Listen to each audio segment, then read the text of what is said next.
जब असहाबे कहफ दाएं और बाएं करवटें बदल रहे थे तो कुत्ता क्यों नहीं पलट रहा था। हम में से अक्सर ने सूरतुल कहफ सैकड़ों मर्तबा तिलावत की होगी, मगर शायद ही कभी इस बात पर गौर किया हो कि कुरान ने कुत्ते के पलटने का जिक्र नहीं किया। हालांकि हमें बताया गया कि असहाबे कहफ को दाएं बाएं पलटाया जाता रहा ताकि उनके जिस्मों पर जख्म या सड़न पैदा ना हो। एक जर्मन तिब्बी साइंसदान ने कहा, एक दिन मैं सफर कर रहा था कि एक नौजवान मेरे पास आया और मुझे कुरान मजीद का तर्जुमा शुदा नुस्खा पेश किया। मैंने शुक्रिया अदा किया और उसे जेब में रख लिया। इरादा यह था कि नौजवान के जाने के बाद किसी को शर्मिंदा किए बगैर उसे कूड़े में फेंक दूं। मैं उसे भूल गया और जहाज में सवार हो गया। परवाज तवील और बोर थी। जेब में रखा वो नुस्खा याद आया तो मैंने उसे निकालकर वरक उलटने शुरू किए।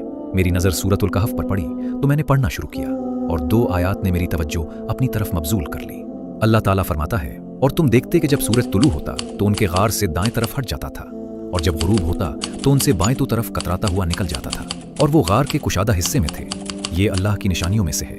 जिसे अल्लाह हिदायत दे वही हिदायत पाने वाला है और जिसे वो गुमराह कर दे तो तुम उसके लिए कोई कारसाज नहीं पाओगे। सूरतुल कहफ आयत 17।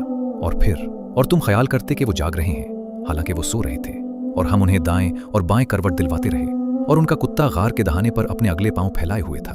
अगर तुम उन्हें देख लेते तो जरूर पीठ फेर कर भाग जाते और तुम्हें उनसे खौफ आ जाता। सूरतुल कहफ आयत 18।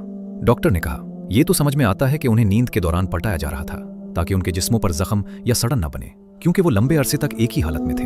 लेकिन मुझे जिस बात ने हैरान किया वो पिछली आयत थी जिसमें बताया गया कि सूरज की रोशनी गार में दाखिल होती थी मगर उनके जिस्मों बराह रास्त नहीं पड़ती थी। इसका मतलब यह है कि सूरज की शुआएं रोज गार में आती थीं मगर उन्हें बराह रास्त नहीं छूती थीं। डॉक्टर ने कहा, तिब्बी तौर पर यह बात साबित है कि अगर किसी मरीज को तवील अरसे तक एक ही हालत में रहना पड़े तो कमर या जिस्म पर जख्म न बनने के लिए जगह हवादार होनी चाहिए और बिलवास्ता सूरज की रोशनी होनी चाहिए, लेकिन बराह रास्त धूप नहीं पड़नी चाहिए। फिर जब उसने अगली आयत पर गौर किया तो उसे एहसास हुआ कि वाकई नींद के दौरान जिस्म को हरकत देना जख्मों और सरन से बचाता है। मगर जिस बात ने उसे इंतहाई हैरान किया वो ये थी कि कुत्ता तो नहीं पलटा जा रहा था, वो सिर्फ गार के दहाने पर अपने अगले पांव फैलाए हुए था 309 साल तक, मगर उसका जिस्म न सड़ा न गुल सड़ा।